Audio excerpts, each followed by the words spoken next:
Kembali lagi dalam Property Outlook 2022 bersama saya Syarifah Rahma. Lari kencang sektor properti di tahun macan menjadi tema kita pada hari ini. Lalu sesuai dengan janji saya tadi, PT Bank Tabungan Negara Persero Tbk siap memaparkan strateginya untuk berlari kencang di tahun macan ini. Dan kita akan sapa terlebih dahulu Direktur Utama PT Bank Tabungan Negara Tbk, Bapak Haru Kusma Harjo. Halo, selamat pagi Pak Haru. Selamat pagi Syarifah, selamat pagi Bapak Ibu sekalian. Sehat-sehat ya Pak Haru tentunya. Alhamdulillah sehat, alhamdulillah. Oke, dan tadi kita sudah menyaksikan bersama ya Pak keynote speech dari Wakil Menteri Keuangan Republik Indonesia Bapak Suhasil Nazara terkait dengan insentif-insentif yang sudah diberikan oleh pemerintah, kemudian juga outlook-nya untuk sektor properti di tahun 2022 ini. Dan kalau dari pelaku industri perbankan sendiri melihatnya seperti apa sih Pak, strategi-strategi seperti apa yang sudah disiapkan tentunya oleh pelaku industri. Silakan Pak untuk presentasinya. Baik, terima kasih Syarifah dan pemirsa. Terima kasih juga kepada Wakil Menteri Keuangan Bapak Suhasil, tim dari CNBC, Pak Anton, dan juga dari Paramount Online, Bapak Ibu pemirsa. Saya ingin menyampaikan sedikit sharing paparan dari sektor pembiayaan perumahan yang mungkin bisa dimulai dari kita bicara pasar. Ya, di pasar untuk pembiayaan perumahan kita lihat ada yang pasar MBR, mungkin ada slide yang bisa kita tampilkan. Kemudian juga ada pasar milenial, ini yang saya kira cukup besar dan tumbuh ya. Juga ada pasar yang komersial menengah ke atas. Nah, saya ingin menyampaikan di sini untuk pasar milenial, kita tahu jumlah milenial itu ada kurang lebih 69 juta dan mereka membutuhkan hunian. Dan yang menarik adalah mereka sangat pragmatis, sangat mencari hunian yang aksesibel, simple, dekat kemana-mana, dengan moda transportasi, kegiatan sehari-hari, tempat kerja, gitu ya. Ini yang akan nanti kita siapkan bekerja sama dengan para developer untuk membangun rumah-rumah yang aksesibel. Bisa rumah tapak, bisa juga rumah yang vertikal, seperti yang sedang dikembangkan adalah TOD atau Transit Oriented Development. Dan ini bukan cuma di Jakarta ya, nanti kita lihat bahwa para milenial ini tinggal di kota-kota besar ya yang sangat tumbuh dan berkembang dan sudah memiliki akses baik transportasi maupun akses kepada sektor-sektor lainnya seperti misalnya tempat kerja, kemudian juga di tempat retailer dan lain-lain. Nah, untuk itu BTN menyediakan ini dua produk yang bisa memenuhi kebutuhan tersebut. Ya, yang pertama adalah kita sebutlah KPR BTN Millennials. Kalau yang istilah sekarang itu pakai kata guys gitu ya, cuma ditulis guys gitu supaya mudah di telinga. Nah ini KPR yang sangat fleksibel ya. Dan ini juga mengandung fleksibilitas dalam arti cicilan ya. Kadang-kadang orang bilang cicilan suka-suka begitu. Karena sesungguhnya ada yang disebut dengan GPM atau Graduated Payment Mortgage. Nah, kita tahu bahwa KPR ini umumnya panjang, 20 tahun gitu. Ada yang sampai 30 tahun. Nah, memang kita melihat KPR ini sebuah kebutuhan jangka panjang dan dibiayai jangka panjang. Namun kita harus memahami juga proses journey dari seseorang itu mulai dari masuk ke dunia kerja, kemudian membeli rumah dengan KPR dan melakukan cicilan. Seiring dengan waktu, maka seseorang tersebut itu mengalami peningkatan pendapatan. Nah, tentu pola ini kita tangkap. Kalau begitu, kita bisa melakukan cicilan pokok yang lebih ringan di depan dan perlahan itu menyesuaikan dengan pendapatan seseorang tersebut ketika sudah mengalami kenaikan penghasilan, promosi, dan lain-lain. Kita ikuti journey ini. Kita juga menyediakan KPR Hits ya. Ini singkatan ya, hijrah to syariah. Kita sediakan juga yang tidak kalah fleksibelnya. Jadi kita sediakan baik konvensional maupun syariah. Nah, tadi disebut dengan kinerja, mungkin boleh saya sampaikan sedikit mengenai highlight Bank Tabungan Negara di 2021 ya. alhamdulillah kita bisa tumbuh kredit 5,66% di atas dari pertumbuhan kredit nasional. Kemudian juga dengan deposit yang tumbuh seiring dengan pertumbuhan kredit 6%, dan kita lakukan banyak hal di 2021, diantaranya adalah bagaimana kita tingkatkan tabungan. Dan ini menghasilkan biaya dana yang makin efisien, kemudian juga kita pengelolaan penilaian kredit yang sekarang sudah mulai kita sentralisasi, sehingga lebih standar dan harapannya lebih cepat, maka menghasilkan NPL yang secara bertahap sudah mulai turun. Kita juga membuat cadangan yang cukup untuk berjaga-jaga, karena kita tahu 2 tahun ini kita masih menghadapi COVID ya.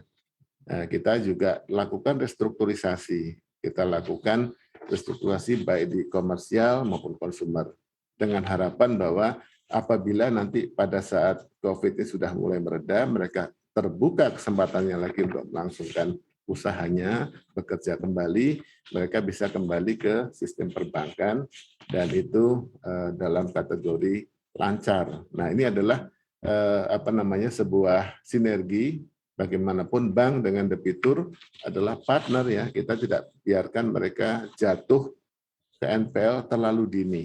Dan ini terima kasih tentu kepada regulator yang memberikan waktu kepada bank untuk bisa melakukan restrukturisasi dengan relaksasi yang lebih panjang. Nah, kemudian dengan upaya dari transformasi yang dilakukan BTN, kemudian juga dukungan dari berbagai pihak. Saya mengatakan dukungan pertama tadi sudah disebutkan oleh Pak Suhasil, Wakil Menteri Keuangan, banyak sekali yang sudah diberikan. Ada subsidi, ya, PPN yang diberikan, ini sangat membantu menggairahkan sektor properti. Kemudian juga dari Bank Indonesia ada kelonggaran LTV. Ya. Kita tahu bahwa properti dan juga harga-harga properti tapak itu memiliki kemampuan untuk bertahan, bisa melawan inflasi dan tumbuh. Oleh karena itu, dalam kondisi saat ini ketika properti relatif stagnan atau turun, maka regulator memberikan keringanan berupa pelonggaran LTV, sehingga uang muka bisa 0% apabila bank memenuhi kriteria NPL atau NPF-nya. Ini sangat membantu, baik membantu bank maupun membantu konsumer.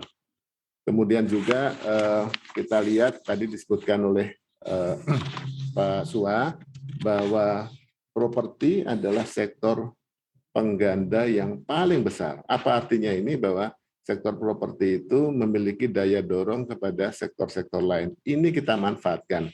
Ini saya ambil contoh, ada graf yang menunjukkan pertumbuhan PDB, produk domestik bruto, dari sektor-sektor yang ada. Real estate di sini yang diberi garis merah, kita tahu perjalanannya dari quarter ke quarter itu menunjukkan angka 2,76. Ini di kuartal 4 2021.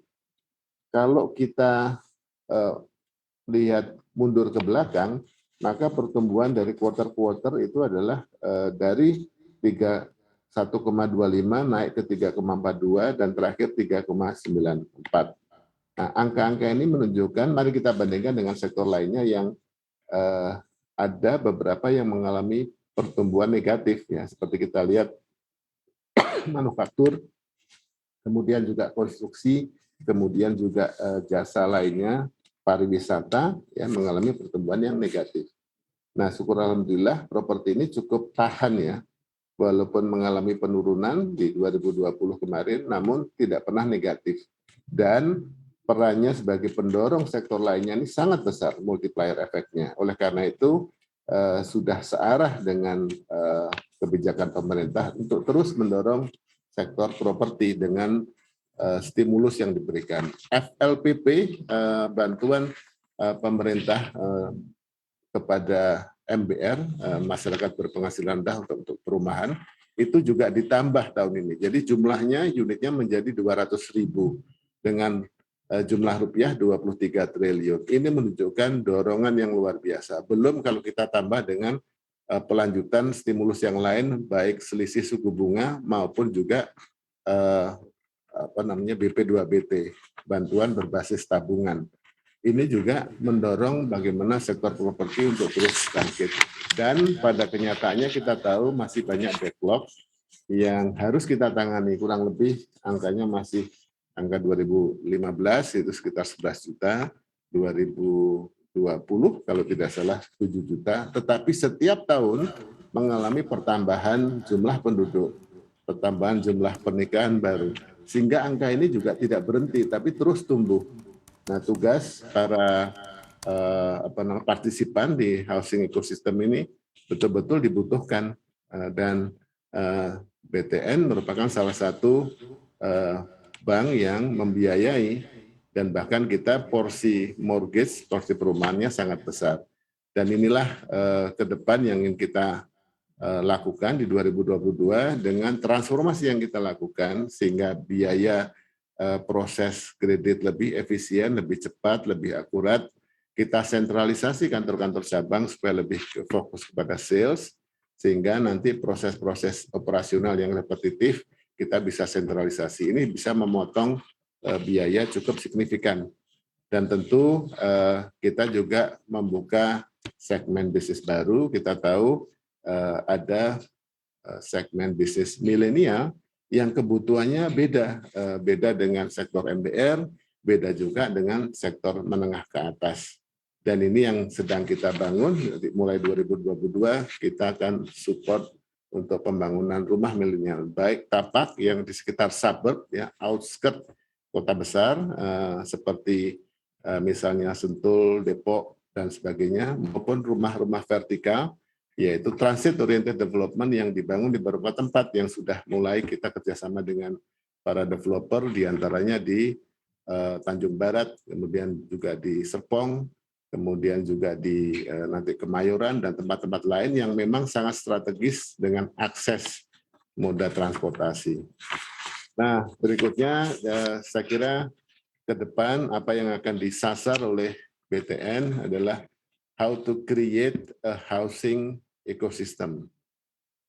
Lebih lagi adalah digital housing ecosystem. Apa ini? Ini kita merangkum seluruh partisipan yang ada di dalam ekosistem tersebut. Kalau kita lihat flow-nya, itu kita mulai dari perjalanan seseorang pertama kali mungkin membeli first home gitu ya, buying, kemudian living, tinggal di situ, mungkin tumbuh lagi beli rumah baru dan mungkin menyewakan, renting, atau kemudian siklus berikutnya adalah selling, dan ini tidak pernah berhenti terus. Nah, mari kita lihat apa saja yang ada di setiap tahap ini. Mulai dari buying, kita sediakan aplikasi yang nanti akan menjadi bagian dari ekosistem ini secara digital. Jadi ada akses kepada housing ecosystem berupa aplikasi BTN Property. Kemudian juga ada supply chain. Ini kita juga punya B2B integration, juga punya e-mitra. Ini membantu para developer dalam melakukan kemudahan transaksi. Karena developer pasti punya supplier, developer pasti punya buyer, ada brokernya, kurang lebih seperti itu. Setelah buying, kemudian ke living, kita punya BTN Property. Jadi nanti kita mungkin bisa melakukan proses pencarian rumah gitu ya. Dan sekarang dengan adanya COVID, kita sediakan pameran virtual. Jadi ini nanti di BTN Property untuk rumah-rumah baru bisa lihat pameran virtual. Kita mau daerah mana, kemudian mau tipe rumah seperti apa, kalau perlu developernya siapa, rumahnya di mana, nanti kita klik, kita bisa lihat tour gitu ya. Oh, ini rumah yang tipe sekian, kemudian dalamnya seperti apa, kamarnya seperti apa gitu. Tanpa harus kita datang duluan. Jadi paling enggak kita sudah ada gambaran. Kemudian juga setelah kita tinggali, kita buat smart residence. Kita tahu tinggal di rumah, itu pasti kita punya aktivitas, misalnya kewajiban keuangan khususnya. Kalau di apartemen ada maintenance, ya. Kemudian kalau di rumah ya tentu kita ada listrik, PBB, kemudian iuran-iuran yang lain, parkir dan lain-lain.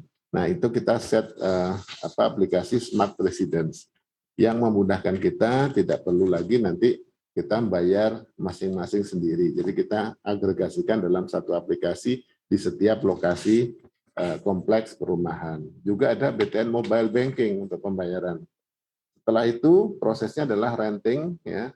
Mungkin step berikutnya menyewakan rumah, mencari prospek yang mau sewa, atau mungkin menjual. Jadi ada BTN properti.